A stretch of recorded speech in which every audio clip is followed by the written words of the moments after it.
Welcome to my channel, a list that bring your story about the love of a mafia boss. Now let's listen. The fluorescent lights of the diner hummed their tired song above me, casting everything in a sickly yellow glow that made even the chrome counters look jaundiced. My feet ached, the kind of deep, bone-tired ache that comes from standing for 12 hours straight in shoes held together more by hope than stitching. I could feel every crack in the worn linoleum through the paper-thin soles as I wiped down table 7 for what felt like the 100th time that night.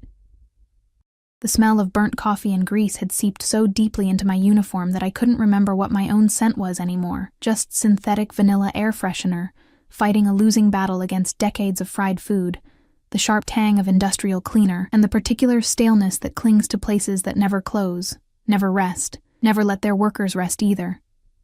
"Emma, table 12 needs refills." Gary's voice cut through my exhaustion, and I nodded automatically, grabbing the coffee pot with hands that had long since stopped feeling the heat through the handle. 3 a.m. The dead hour. The hour when the city held its breath between the drunks stumbling home and the early risers heading to work. The hour when I felt most invisible, most forgotten, just another shadow moving through shadows. My phone buzzed in my apron pocket as I poured coffee for a trucker who didn't look up, didn't say thank you, didn't see me at all. I was a ghost in a grease-stained uniform. And that was fine. Being invisible meant being safe. Being overlooked meant being left alone. But invisibility didn't pay the bills. I pulled out my phone in the back room during my break, slumping against the wall beside boxes of paper napkins and industrial-sized ketchup containers.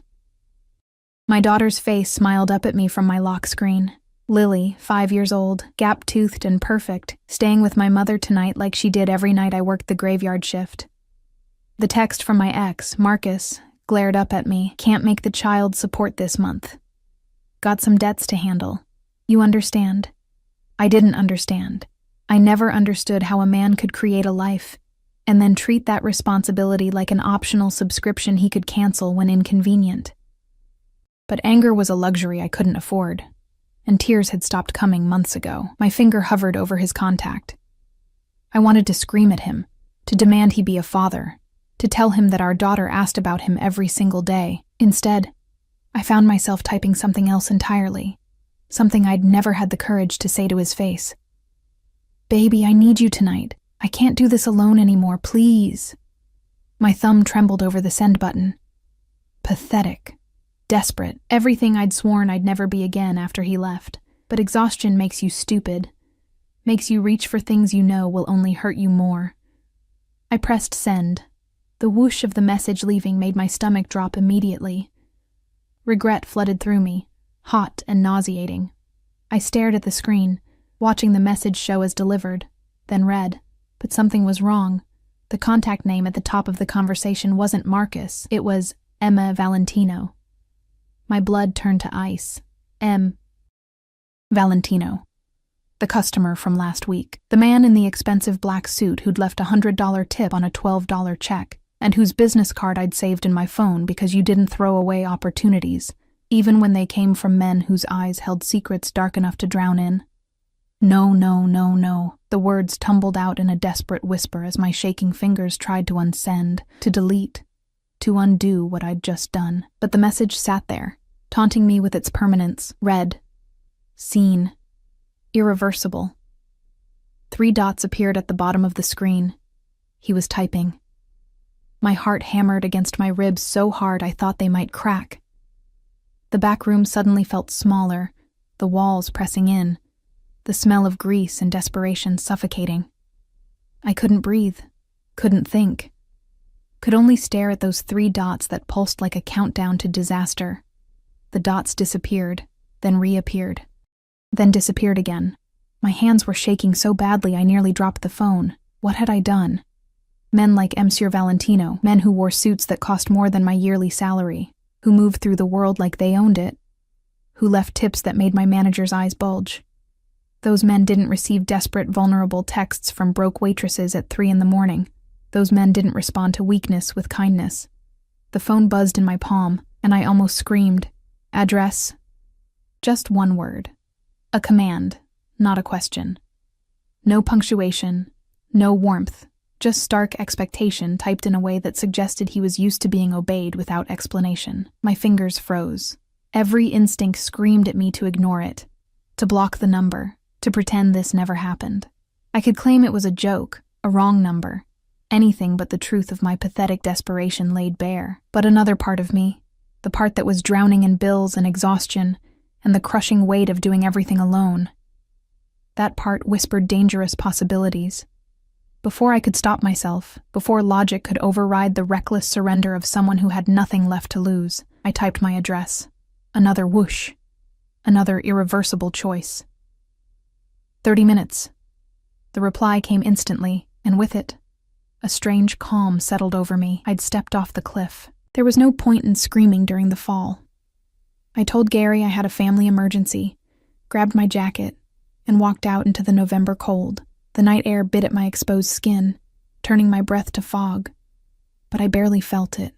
My mind was too full of questions, of fears, of the terrible anticipation that comes from not knowing if you've just made the best or worst decision of your life. The walk home took 15 minutes.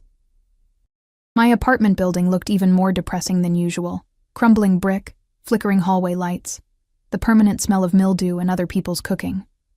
I climbed the 3 flights to my door with leaden feet, each step feeling like walking toward either salvation or damnation. I didn't know which I hoped for more. Inside, I caught my reflection in the bathroom mirror. Dark circles under my eyes, hair escaping from my ponytail, uniform wrinkled and stained. I looked like what I was, tired, desperate, barely holding on.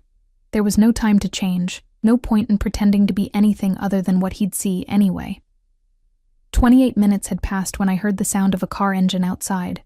Not the usual backfiring, wheezing sounds of the neighborhood vehicles, but something smooth, powerful, expensive. I moved to the window, pulling back the faded curtain just enough to peer down at the street. A black SUV idled at the curb, windows tinted so dark they reflected nothing but the streetlight's orange glow. As I watched, a second SUV pulled up behind it, identical in every way except for the quiet menace it exuded. The back door of the first vehicle opened. A man stepped out, and even from 3 stories up, even in the dim light, I could see that he didn't belong in this neighborhood.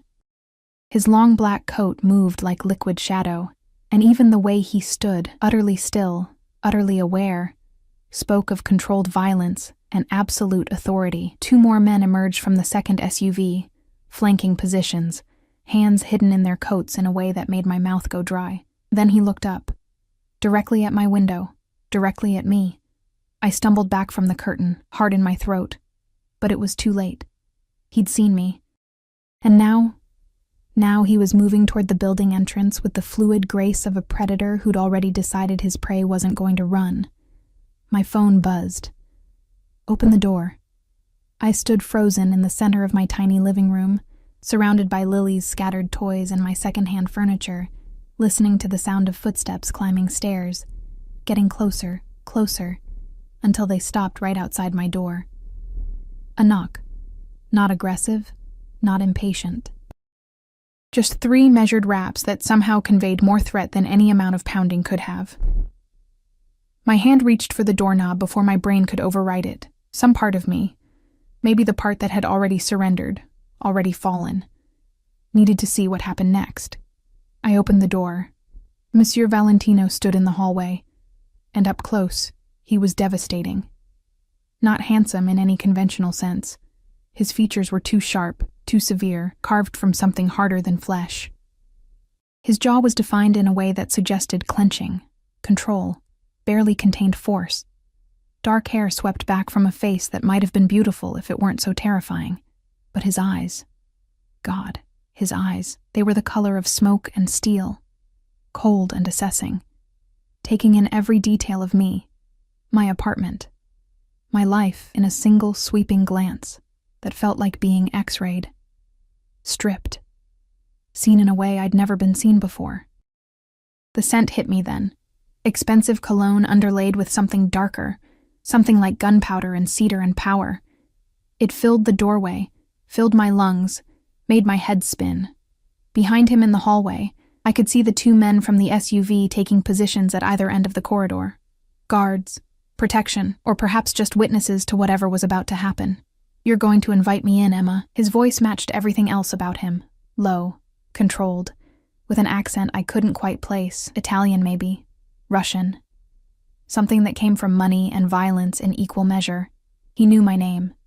Of course he knew my name. "How did you—" "Invite me in," not a request. A command delivered with the absolute certainty of someone who'd never been refused anything in his life. I stepped back, and he moved forward, entering my space, my home, my life with the inevitability of a storm that had been building on the horizon for weeks. The door clicked shut behind him, and the sound felt like a prison door locking. Or maybe it sounded like freedom. He didn't sit, didn't ask permission to look around. Just moved through my living room like he was cataloging everything, the water stain on the ceiling, the duct tape holding together the corner of the couch, Lily's pink backpack hanging on a hook by the door with a unicorn keychain dangling from it. His gaze lingered on that backpack for a moment too long, and something shifted in his expression. Not softening. Men like him didn't soften, but a recalibration, like he was adjusting some internal equation I didn't understand. "You have a daughter." Not a question. "Yes." My voice came out smaller than I intended, and I hated myself for it. I straightened my spine, forced myself to meet those steel-gray eyes. "She's with my mother tonight." He nodded once, as if confirming something he already knew. Of course he already knew. Men who traveled with armed escorts didn't walk into situations blind. "The text," he said, turning to face me fully. The space between us felt charged. Dangerous, like the air before lightning strikes. It wasn't meant for me. No. There was no point in lying. It was meant for my ex, Marcus. I stopped, swallowing hard against the humiliation rising in my throat. "I made a mistake.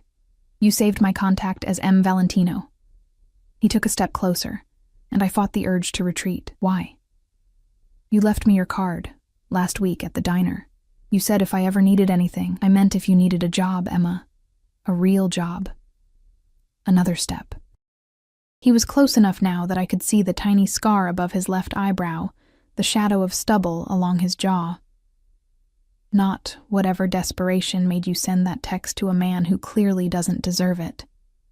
The unexpected gentleness in his voice, or maybe not gentleness but something adjacent to it, made my eyes burn.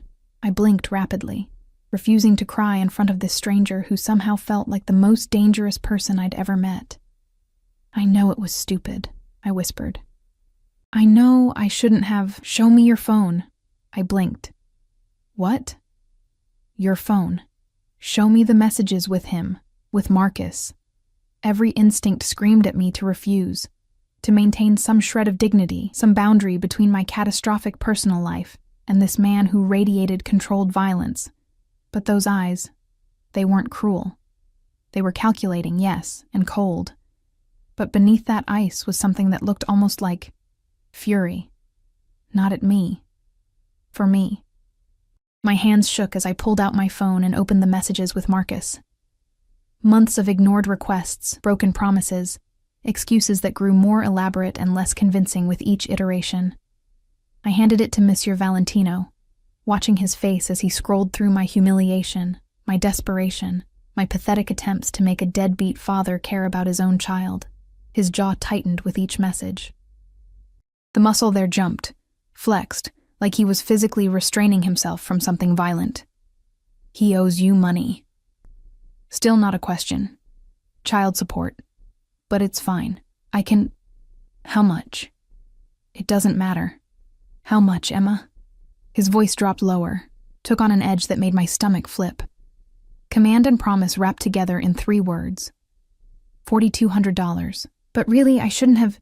He pulled out his own phone, typed something with quick, efficient movements, then pocketed it again. Less than 30 seconds. Whatever he'd just done, it was already in motion. "You'll have it by morning." I stared at him. "I can't accept." "You're not accepting anything. He's paying what he owes you." Monsieur Valentino handed my phone back, his fingers brushing mine for just a moment. Even that brief contact sent electricity shooting up my arm. plus interest for making you beg. How are you going to... I stopped, because suddenly I understood the way he moved, the guards outside, the absolute certainty in his voice when he made promises. Oh God, you're going to hurt him. I'm going to have a conversation with him about responsibility. He said it so calmly, like discussing the weather, about what happens to men who abandon their children and ignore their obligations. I should have been horrified, should have told him no, told him to leave, called the police. But instead, a dark satisfaction unfurled in my chest, warm and terrible and shamefully sweet. Why? The question escaped before I could stop it. Why do you care? You don't even know me. He was quiet for a long moment, studying me with those smoke-colored eyes that seemed to see everything I was trying to hide. Finally, he reached out slowly, giving me time to pull away, and tucked a strand of hair behind my ear. His fingers were warm against my temple, surprisingly gentle for hands that I suspected had done terrible things. My father walked out when I was 6, he said quietly. Left my mother with nothing. 3 kids, no money, no options. I watched her destroy herself, trying to keep us fed, keep us alive. His hand dropped, but his eyes held mine captive. I watched her become invisible, just like you're trying to be. And I swore that when I had power, when I had resources, I would never let another woman suffer that way if I could prevent it. The confession hung between us, raw and unexpected. This man, this dangerous, powerful man, had just shown me a wound I suspected he rarely acknowledged. I'm sorry, I whispered, about your mother. Don't be sorry. Be smart. He stepped back, putting professional distance between us again. But something had changed. Some barrier had cracked. The job offer is still open. I own several legitimate businesses. Restaurants, a hotel, a security company. You're clearly intelligent, hardworking. You deserve better than this. He gestured around my apartment, but there was no judgment in the movement. Just stating facts. What kind of work? Suspicion crept into my voice despite myself. I won't do anything illegal. Something that might have been amusement flickered across his face. I'm not asking you to. I need someone to manage the front office at my security company. Answer phones, schedule appointments, handle basic bookkeeping. Standard office work. $25 an hour. Health insurance, daycare assistance. $25 an hour. I was making $9.50 at the diner. That's too much, I heard myself say. For office work. That's what competent work is worth. What you're making now is exploitation. He pulled out another business card, this one cream-colored, embossed with gold lettering. Think about it. But Emma? Yes? Don't send desperate texts to men who don't deserve them. And don't work yourself to death for people who see you as disposable. He moved toward the door, then paused, looking back at me over his shoulder. You're not invisible, not to me. Then he was gone, leaving only the scent of expensive cologne and the business card burning a hole in my palm. I stood frozen in my living room for what might have been minutes or hours, my mind spinning. What had just happened? A mafia boss, because that's what he clearly was, despite the talk of legitimate businesses, had just offered me a job, had just promised to collect money from my ex, had just looked at me like I was something worth seeing. My phone buzzed. A text from an unknown number. This is Marcus. I'll have the money to you by 9 a.m. All of it. I'm sorry for being a deadbeat. That won't happen again. I read it 3 times, trying to reconcile the terrified, formal tone with the Marcus I knew, the one who couldn't be bothered to respond to texts about his daughter's birthday or school events. Another text from Monsieur Valentino's number. Sleep well, Emma. We'll discuss the job tomorrow. I didn't sleep. How could I? Instead, I lay in my creaky bed, staring at the water-stained ceiling, trying to understand what force I'd just invited into my life. Because that's what he was, a force. Inevitable, powerful, dangerous. And I was terrified by how much I wanted to surrender to it. Morning came gray and cold. I'd maybe dozed for an hour, my dreams full of smoke-colored eyes and the scent of cedar and gunpowder. At 8:47 a.m., My phone dinged with a notification from my bank app. Deposit, $40,200. I stared at the screen until my eyes blurred. He'd actually done it. However he'd done it, and I didn't want to know the details, he'd made Marcus pay. At 9:15, there was a knock on my door. I opened it to find a man in a black suit. Not Mr. Valentino, but clearly one of his people. He handed me an envelope. Mr. Valentino asked me to deliver this. Inside was a contract for employment at Valentino Security Solutions, along with a note in sharp, angular handwriting. Start Monday, 9 a.m. Address below. Bring your daughter if childcare falls through. We have an on-site daycare, MV. The man was still waiting, so I looked up at him. I haven't agreed to anything yet. Mr. Valentino said you would say that. He pulled out a phone, pressed a button, and handed it to me. Emma. That voice, even through the phone, made my pulse jump. Before you refuse, go to your building's front door. Look outside. Suspicious, I walked down the 3 flights of stairs with the suited man following at a respectful distance. I opened the front door and froze. A black sedan sat at the curb. Nice, but not ostentatious. And standing next to it, looking up at my building with an expression I'd never seen before, was Marcus. He looked terrified, but more than that, he looked like he'd seen God, or maybe the devil, and learned fear for the first time in his life. When he saw me, he actually flinched. Emma! He rushed forward, stopping a careful distance away like he was afraid to get too close. I'm so sorry. For everything. I've been a terrible father, a terrible person. I'm going to do better. I swear I'm going to do better. I'll have the support payments on time from now on. Every month, and I'd like to see Lily if you'll let me. Supervised, whatever you want. I'm so sorry. I'd imagined this moment 1,000 times. Imagine Marcus finally taking responsibility, finally apologizing, finally being the father our daughter deserved. I'd imagined feeling vindicated, triumphant, relieved. But standing there, looking at his pale face and shaking hands, all I felt was cold certainty. This wasn't genuine remorse. This was terror. Monsieur Valentino had put the fear of God, or the fear of himself, into Marcus so thoroughly that my ex had transformed overnight into a model of parental responsibility. I should have been disgusted, should have sent Marcus away, rejected this forced redemption. Instead, I thought of Lily, of her asking where her daddy was, why he didn't want to see her, if she'd done something wrong to make him leave.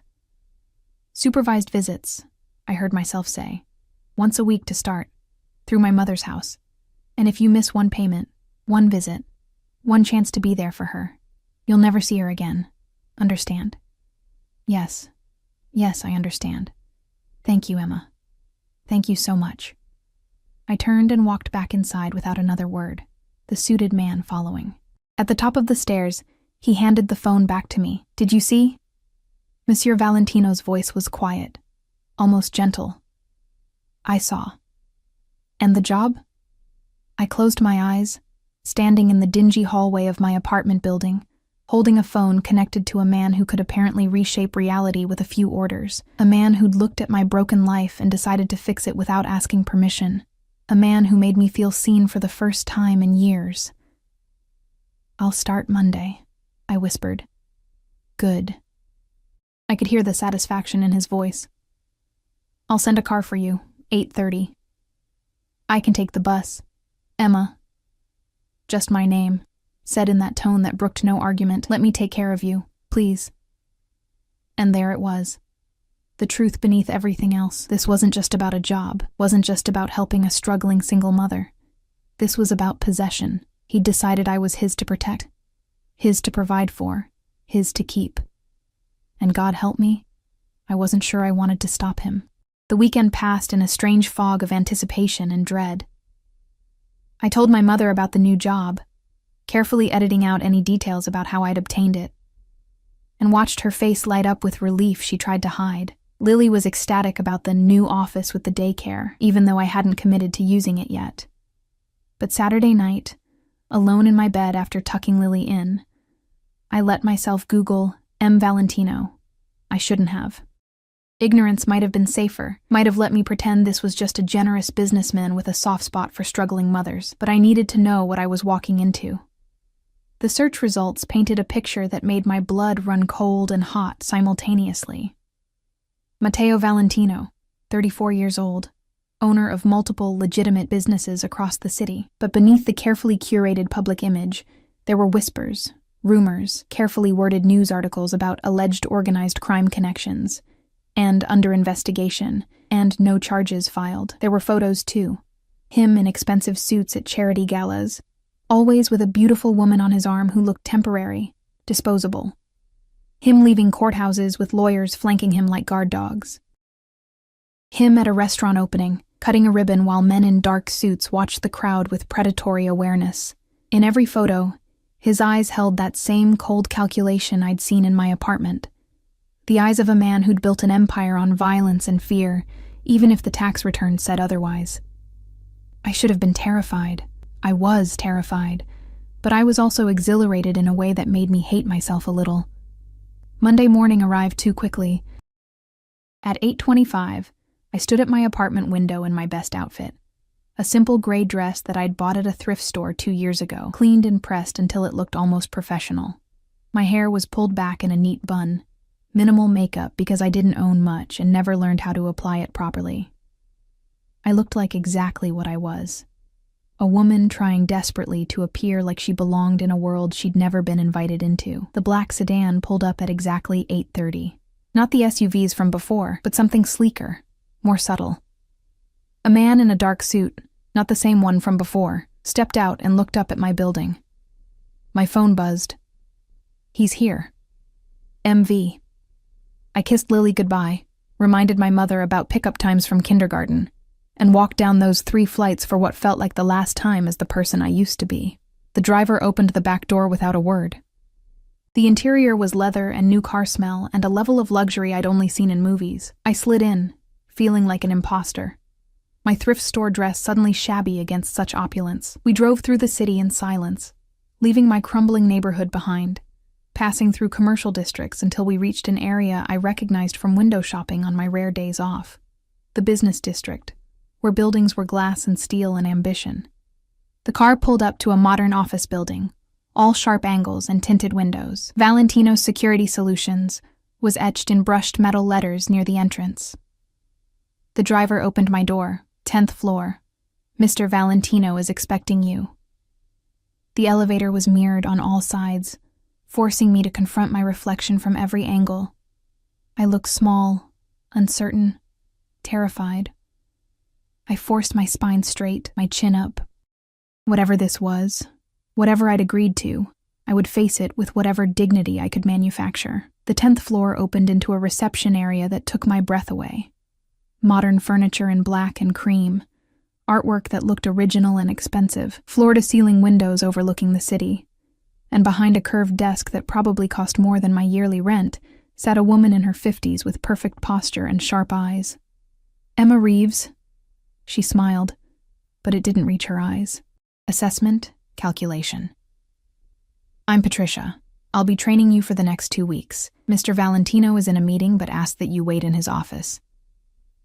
His office. Of course.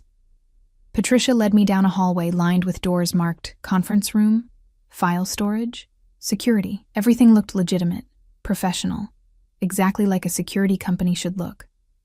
But I could feel the undercurrent. The way every person we passed looked at me with knowing eyes, the way Patricia's smile held secrets, the way the whole place hummed with something darker beneath its polished surface.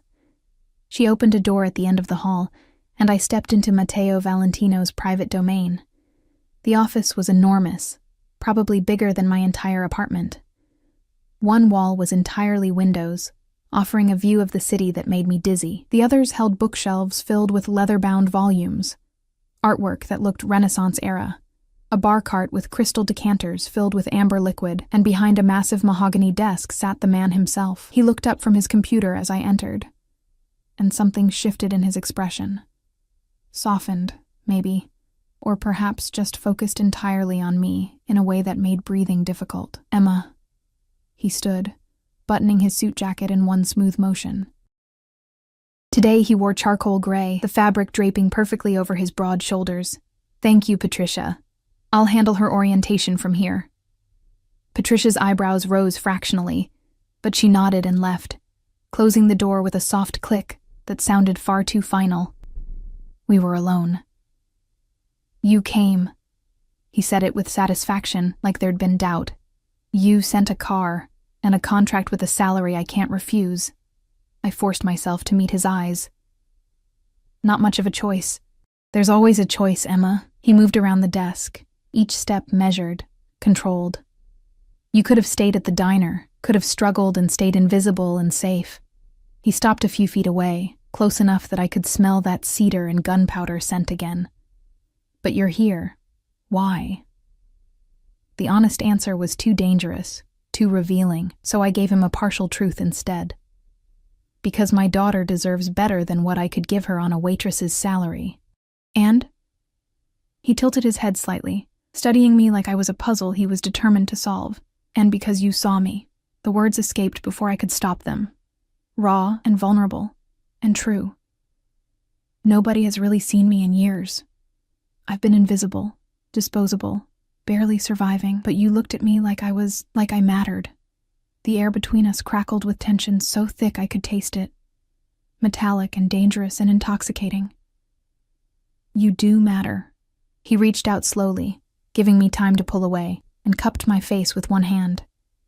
His palm was warm, his thumb brushing across my cheekbone with devastating gentleness. "More than you know. More than is probably wise. I don't understand." My voice came out breathy, uncertain. "You don't know me. One desperate text and you've changed my entire life." "Why?" His jaw tightened, that muscle jumping again. For a long moment, he just looked at me, those smoke-colored eyes burning with something I couldn't name. "Because when I saw you at that diner," he said quietly, "working yourself to exhaustion, invisible to everyone around you, I saw my mother. I saw every woman who's been ground down by life and men who didn't deserve them. I saw someone who deserved protecting." His thumb traced my lower lip, and my breath caught. "And then you sent that text, so desperate and vulnerable and honest, and I knew I couldn't let you drown. I wouldn't." "So this is charity?" I tried to sound offended, but it came out weak. "No, Emma.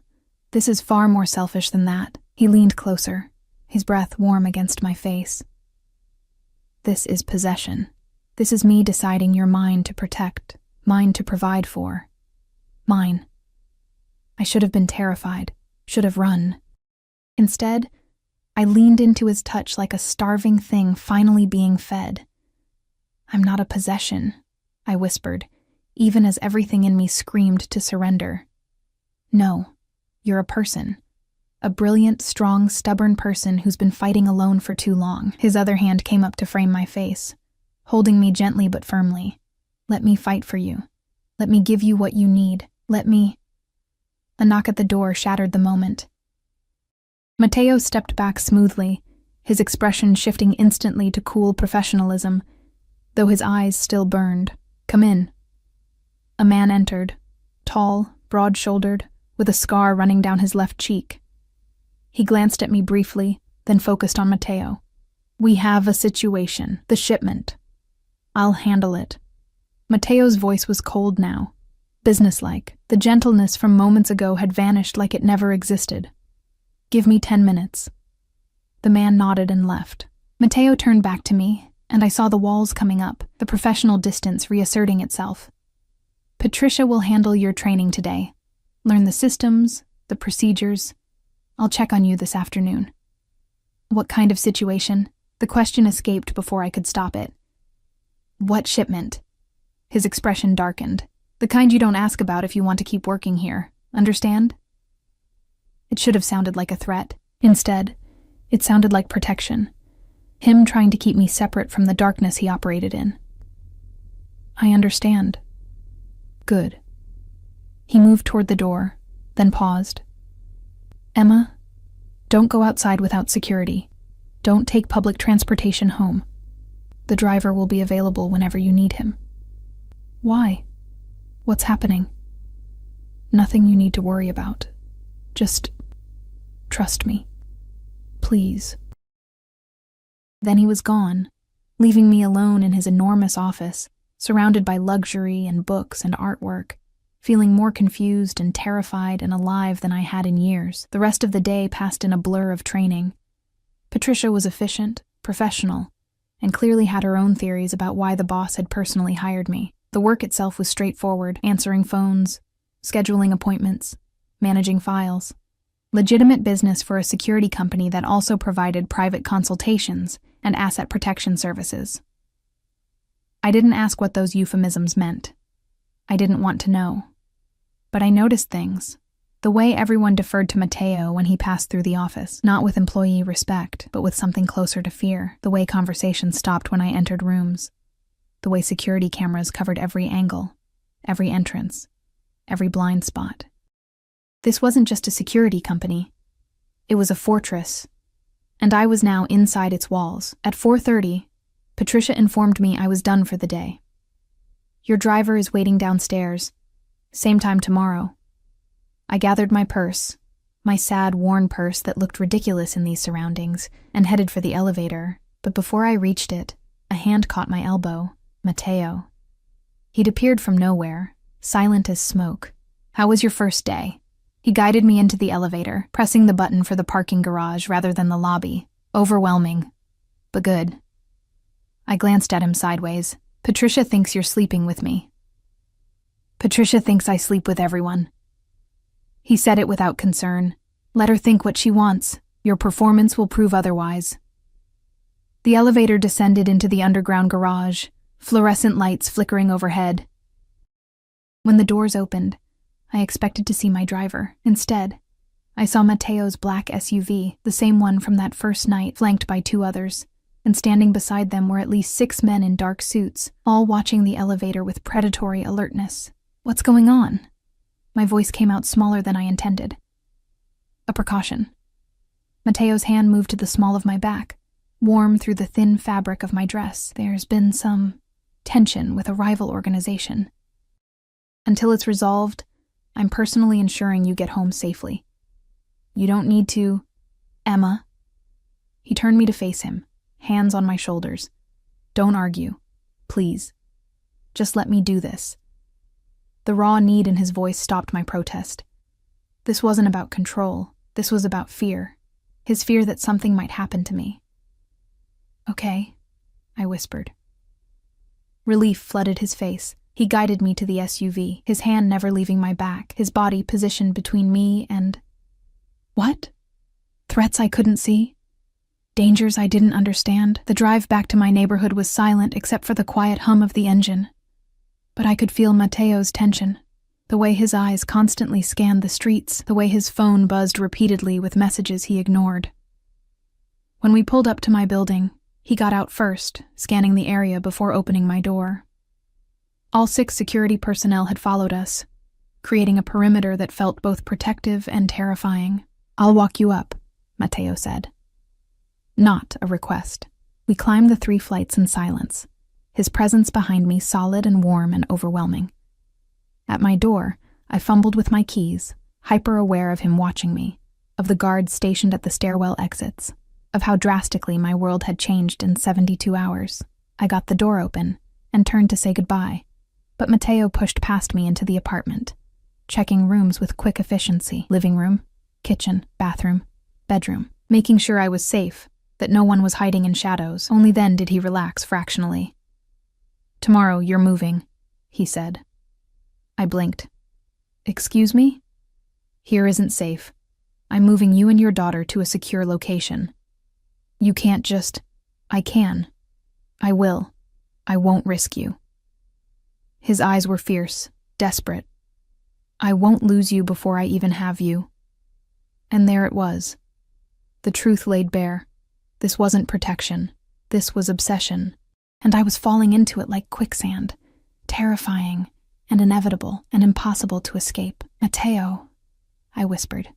What have I gotten myself into? He stepped closer, cupping my face with both hands, forcing me to meet his eyes. Me, Emma, you've gotten yourself into me, and I don't let go of what's mine. Then he kissed me. The kiss wasn't gentle. It was possession and desperation and hunger all rolled into one devastating moment. His lips claimed mine with an intensity that stole my breath, his hands sliding from my face into my hair, tilting my head back to deepen the kiss. I gasped against his mouth, and he took the opportunity to taste me more thoroughly, his tongue sliding against mine in a way that made my knees weak. I should have pushed him away, should have maintained boundaries, kept this professional, protected myself from the inevitable heartbreak of wanting a man who lived in violence and danger. Instead, I grabbed his suit jacket and pulled him closer. He groaned against my mouth, the sound raw and unguarded, and suddenly I was pressed against the door with his body pinning me there. I could feel every hard plane of him, the controlled strength in his frame, the barely restrained need that matched my own. His phone buzzed insistently in his pocket, vibrating against my hip. He ignored it, his kisses moving from my mouth to my jaw, down to my neck where he found the pulse point that made me whimper. "Mateo," I gasped. "Your phone?" "I don't care." His teeth grazed my throat, sending electricity shooting down my spine. "Let the world burn. Right now, there's only you." The phone kept buzzing, urgent, insistent, impossible to ignore. He pulled back with a vicious Italian curse, his breathing ragged, his eyes dark with frustrated desire. He yanked the phone from his pocket and answered with barely controlled fury. "What?" I couldn't hear the other side, but I watched his expression shift from desire to cold calculation in seconds. Whatever was being said, it was serious. "I'll be there in 20 minutes. He ended the call and looked at me with regret so profound it hurt. "I have to go." "But Emma..." "I know. Business." I tried to sound understanding, but disappointment flooded through me. "No, not just business." He cupped my face again, forcing me to look at him. "A problem I need to handle so you stay safe. So everyone I care about stays safe. Do you understand? This isn't me choosing work over you. This is me protecting you." "From what?" "From people who would use you against me if they knew..." He stopped, jaw clenching. "If they knew how much you've come to matter in 3 days. 3 days. That's all it had been. 72 hours since I'd sent that wrong text, and my entire world had been turned inside out by a man who kissed me like I was oxygen and looked at me like I was something precious and breakable. "Be ready tomorrow morning, 6 a.m. I'm moving you and Lily to a secure apartment. Everything will be arranged." He kissed me again, hard and fast. "Don't argue, please." Then he was gone, taking his security team with him, leaving me alone in my apartment with kiss-swollen lips and a racing heart, and absolutely no idea how I'd fallen so hard, so fast, for a man who lived in shadows. I didn't sleep that night either. Instead, I packed. Not everything. Mateo had said he'd arrange everything, which probably meant my shabby belongings would be replaced with things that matched his standards.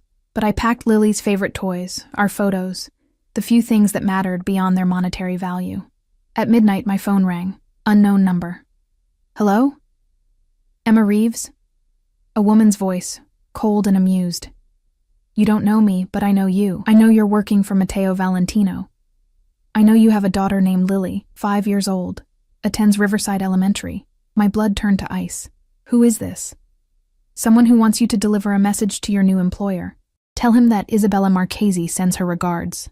Tell him that everything he's trying to protect can be taken away. Tell him..." The line went dead. I sat frozen on my bed, phone trembling in my hand. Someone knew about Lily. Someone was threatening my daughter. I called Matteo without thinking, my fingers shaking so badly I could barely dial. He answered on the first ring. "Emma? What's wrong?" The words tumbled out. The call, the threat, the woman's name. By the time I finished, I was crying, panic clawing at my throat. "Listen to me very carefully." His voice was deadly calm, which somehow made it more terrifying. "Lock your door. Push furniture against it. Don't open it for anyone except me. I'm sending a team now. They'll be there in 5 minutes. When they knock, they'll say, 'Valentino sends his regards.' That's how you'll know they're mine. Do you understand?" "Yes," I whispered. "Is Lily with you?" "No, she's at my mother's. Give me the address.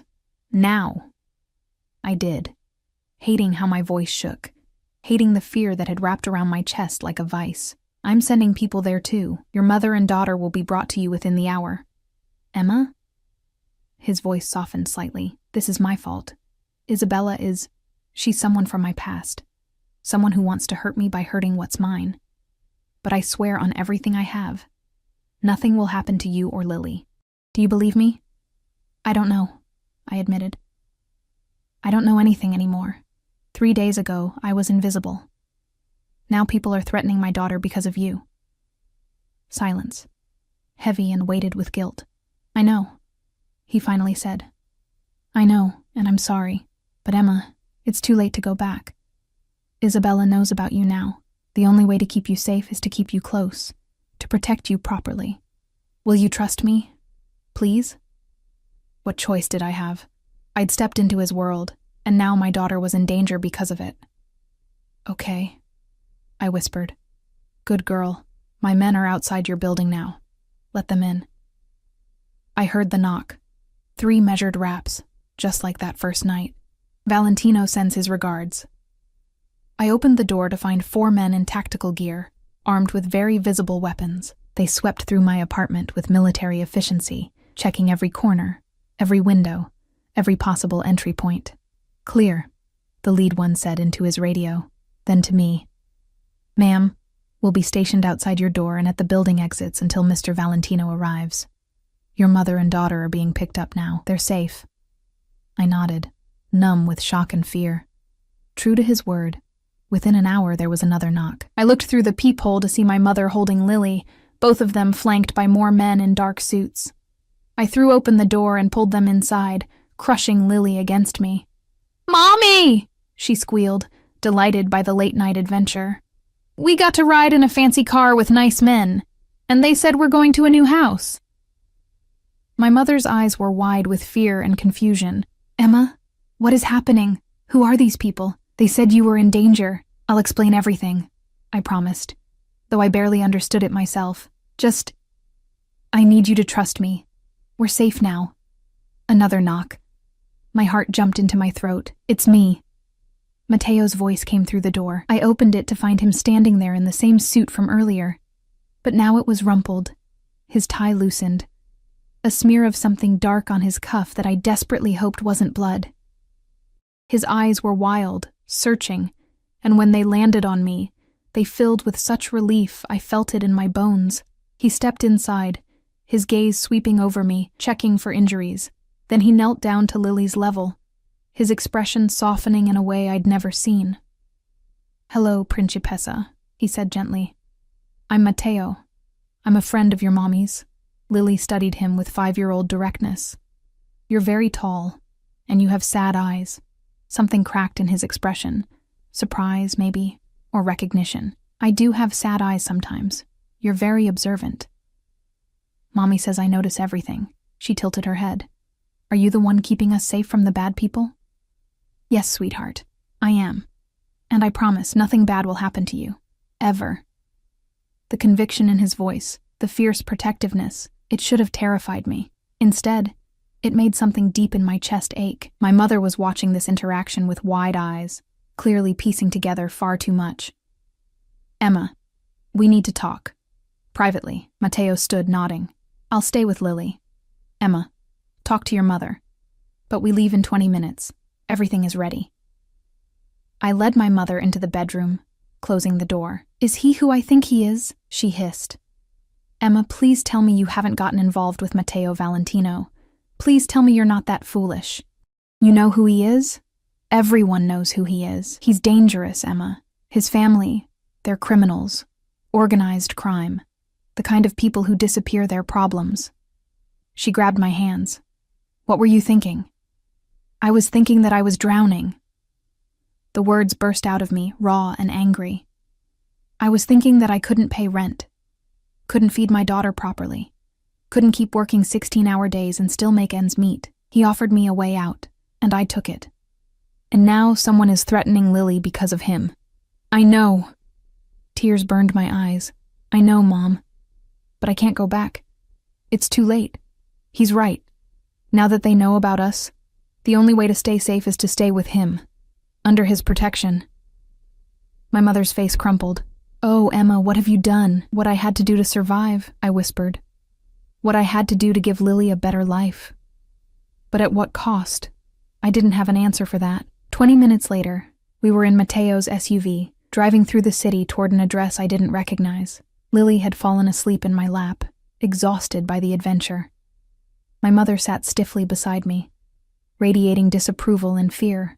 Mateo sat in the front passenger seat, his phone constantly buzzing with updates. I could hear fragments of his conversations, terse, cold, commanding. He was hunting Isabella Marchese, I realized. Hunting whoever had dared to threaten us. We pulled up to a luxury high-rise in one of the city's most expensive neighborhoods. The building was all glass and steel, with a doorman and security desk, and the kind of elegance that made my thrift store dress feel even shabbier. "Penthouse," Mateo said, guiding us to a private elevator that required a key card. 3 floors, full security system, panic room, guards stationed on the floor below. "You'll be safe here." The elevator opened directly into the apartment, and I stopped breathing. It was enormous. Floor-to-ceiling windows offering a view of the entire city, glittering like stars below us. Modern furniture in soft grays and creams, artwork on the walls, a kitchen that looked like something from a magazine. And through an open doorway, I could see a bedroom with a princess castle bed already set up. For Lily. "You did this today?" I turned to Mateo, stunned. "While handling whatever crisis pulled you away. You arranged all of this? I have people." He said it like it was nothing, like transforming an apartment into a home for a woman, and child he barely knew was just another task to delegate. "The master bedroom is through there. Your mother can have the second bedroom. Lily's room has the castle bed and every toy I could think a 5-year-old might want." My mother was staring around in shock, her disapproval warring with stunned appreciation. "This is too much," I managed. "Mateo, I can't." "You can. You will." He stepped closer, his hand finding mine, fingers intertwining. "Emma, I meant what I said. You're mine now. That means I take care of you. That means I give you everything you need, and most of what you want. That means you live somewhere safe and beautiful and worthy of you." "I'm not worth this," I whispered. His hand came up to cup my face, thumb brushing away a tear I hadn't realized had fallen. "You're worth so much more. You just haven't seen it yet. But I see it, Emma. I see you." Behind us, my mother cleared her throat awkwardly. "I'm going to put Lily to bed in her new room. Emma, we'll talk in the morning." She disappeared down the hallway, carrying my sleeping daughter, leaving me alone with Mateo in this impossible apartment that felt like a dream or a trap. I couldn't decide which. "I need to go," he said quietly. "Isabella is still out there, and I need to handle this personally. But I'll have guards here at all times. Don't leave the apartment without security. Don't open the door unless you're expecting someone specifically. And Emma?" "Yes?" "I'm sorry. I'm sorry I brought danger to your life. I'm sorry I pulled you into my world without warning you what that meant.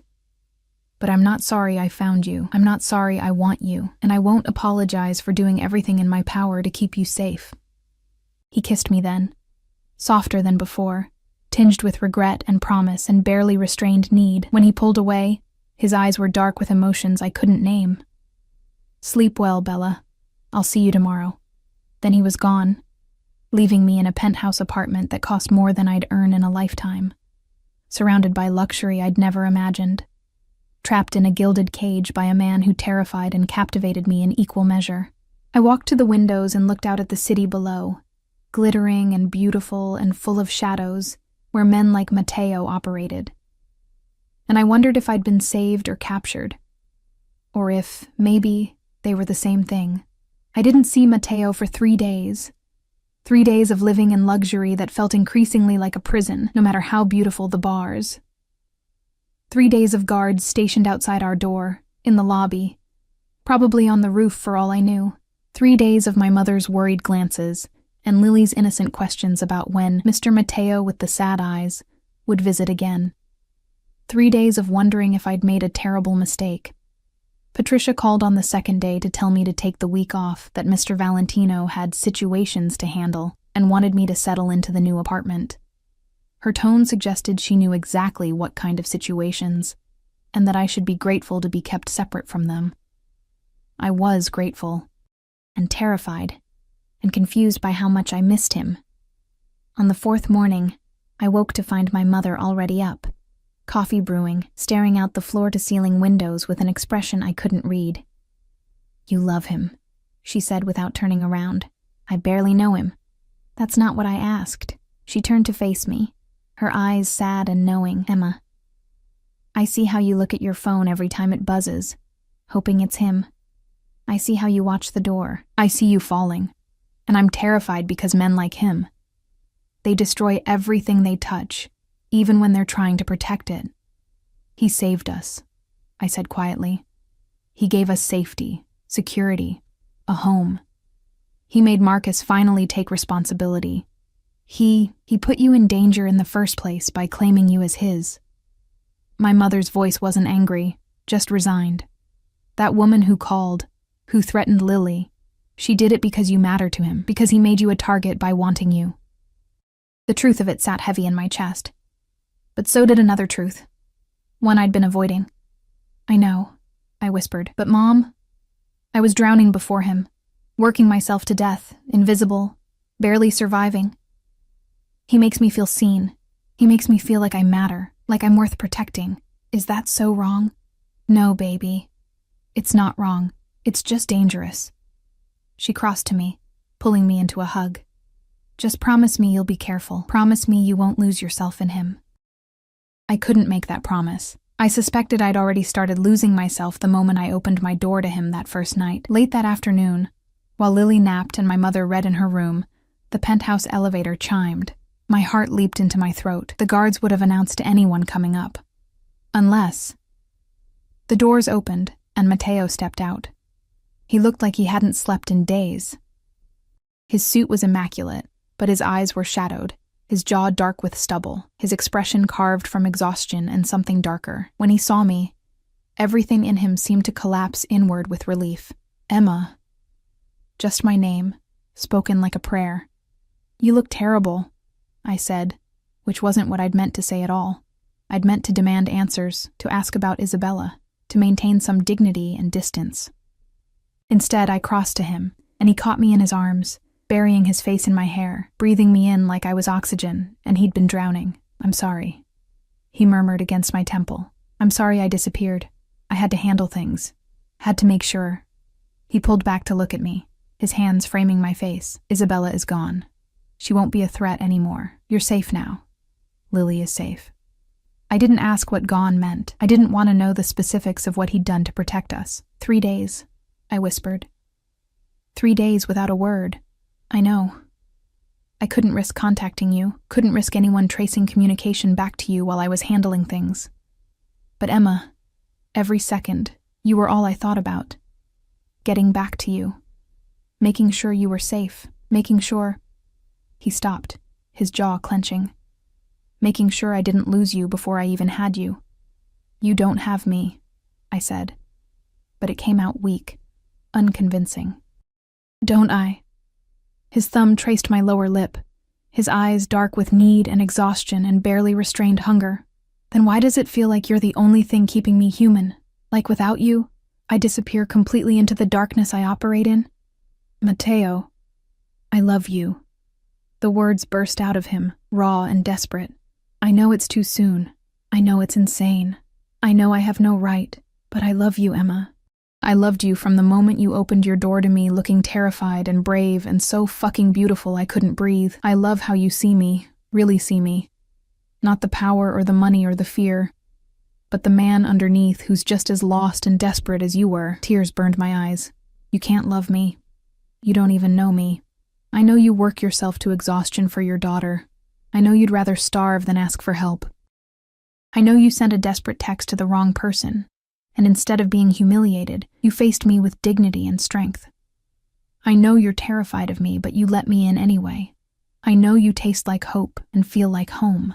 His forehead pressed against mine. "Tell me I'm wrong. Tell me you don't feel this too." I couldn't. Because he wasn't wrong. In 4 days, this man had become gravity.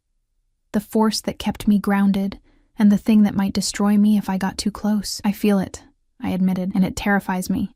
Good. Be terrified. Be smart. But Emma... He kissed me softly, desperately. Don't run. Please don't run from this. From us. Mr. Mateo. We broke apart to find Lily standing in the hallway, rubbing sleep from her eyes, her face lighting up when she saw him. You came back. Mommy said you were busy with important things, but I knew you'd come back. Mateo's expression transformed, all the cold, hard edges melting into something achingly gentle. He crouched down to her level. Of course I came back, Principessa. I made you a promise, didn't I? To keep you and your mommy safe. I always keep my promises. Can you stay for dinner? Grandma is making pasta, and Mommy says I can have 2 desserts because we're celebrating our new house. He glanced at me, question in his eyes. I should have said no. Should have maintained boundaries, kept him at arm's length until I understood what this was, what we were becoming. Instead, I nodded. Relief and joy flooded his face. Emotions I suspected he rarely let himself feel. I would love to stay for dinner. Dinner was surreal. Matteo Valentino, alleged crime boss, sitting at our table eating my mother's pasta, and listening to Lily's rambling stories about kindergarten with the patience of a saint. My mother watched him with wary assessment, clearly torn between maternal protectiveness and grudging appreciation for how gentle he was with Lily. And I watched him transform. The cold, controlled man who commanded fear and respect melted into someone softer, someone who laughed at Lily's jokes and complimented my mother's cooking, and looked at me across the table with eyes full of promises I wasn't sure I should believe. After dinner, he insisted on doing the dishes while my mother put Lily to bed. We stood side by side at the sink, this powerful, dangerous man with his sleeves rolled up, drying plates while I washed, in comfortable silence that felt more intimate than any kiss. Thank you, I said quietly. For dinner, for being gentle with her, for Emma. He set down the plate he was drying and turned to face me. You don't need to thank me for treating your daughter with kindness. She's incredible, brave and bright, and so much like you it hurts. She asked me yesterday if you were going to be her new daddy. The words escaped before I could stop them. Matteo went very still. What did you tell her? That you were my friend, that you were helping us, that... I stopped, swallowing hard. That I didn't know what you were to us yet. And now? He stepped closer, soap bubbles still clinging to my hands as he took them in his. Do you know now? I know that I'm falling for you, and it terrifies me. I know that you've turned my entire world upside down in less than a week. I know that you're dangerous and violent and everything I should run from. I looked up at him, letting him see everything I felt, and I know that I don't want to run. I want to fall, even if it destroys me. The kiss he gave me was different from the others. Slower, deeper, full of promise and possession, and the kind of desperate tenderness that comes from finally admitting the truth. When we broke apart, both breathless, he rested his forehead against mine.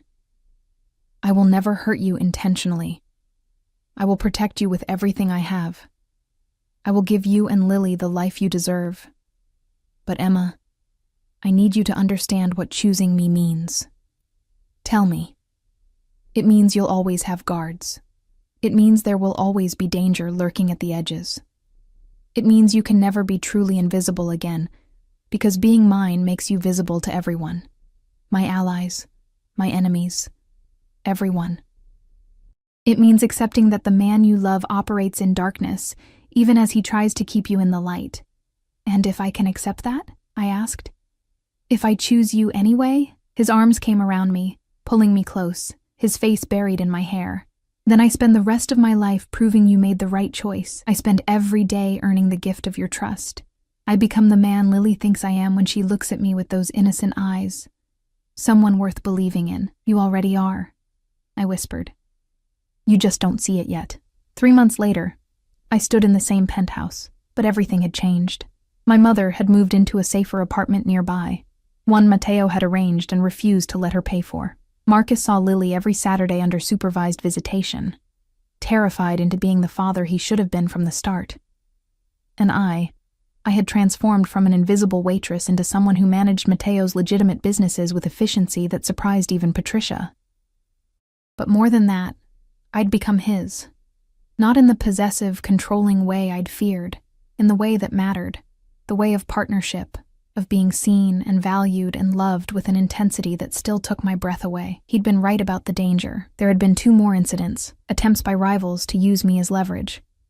Both had been handled swiftly, violently, and I'd learned not to ask for details. I lived in a strange duality now, managing spreadsheets and appointments by day, while armed guards ensured my safety, loving a man who was gentle with my daughter, but ruthless with his enemies. The elevator chimed, and Lily ran to greet Mateo as he emerged, squealing when he scooped her up and spun her around. "Mommy, Mr. Mateo brought flowers again.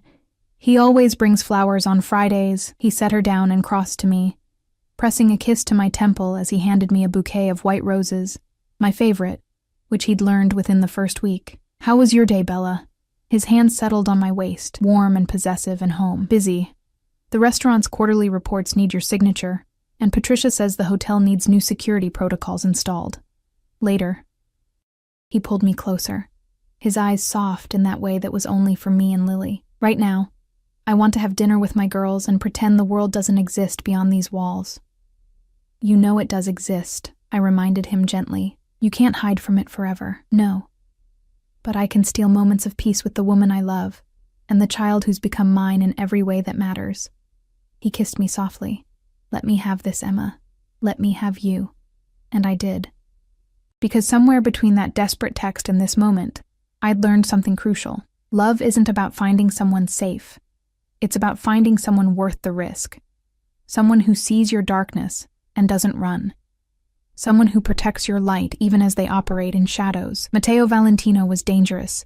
He was violent. He was everything I should have feared. But he was also the man who'd seen me when I was invisible, who'd given me safety when I was drowning, who looked at my daughter like she was precious, and at me like I was his salvation. And maybe that's what we were to each other. Salvation and damnation wrapped together so tightly, they became the same thing. That night, after Lily was asleep and the city glittered below us like fallen stars, Matteo pulled me onto the balcony. The November air was cold, but his arms were warm around me, his chin resting on top of my head as we looked out at the world we'd built together. "Do you regret it?" he asked quietly. "That text? Everything that came after?" I thought about my tiny apartment, the graveyard shifts, the exhaustion and invisibility and desperation. I thought about the danger and the fear and the violence lurking at the edges of our beautiful life. Then I thought about Lily's laughter, my mother's relief, the way Matteo looked at me like I was his entire world, the way I'd learned to breathe again, to believe I deserved more, to understand that being seen, truly seen, was worth any risk. "No," I whispered, turning in his arms to look up at him. "I don't regret it. Not for a second." "Good." He kissed me slowly, thoroughly, with the kind of possessive tenderness that made my knees weak. "Because you're mine now, Emma Reeves. For as long as you'll have me, for as long as I'm breathing, longer if I can manage it." "That's a very long time," I teased, even as tears pricked my eyes. "Not nearly long enough." His hand came up to cup my face, thumb brushing away a tear that had escaped. "I love you. I will always love you. You and Lily. You're my family now, my home, the light in all my darkness." "I love you too," I said, and meant it with every fiber of my being. "Even though you're terrifying and possessive and probably clinically obsessed with protecting me." "Definitely clinically obsessed." He grinned, rare and beautiful and devastating.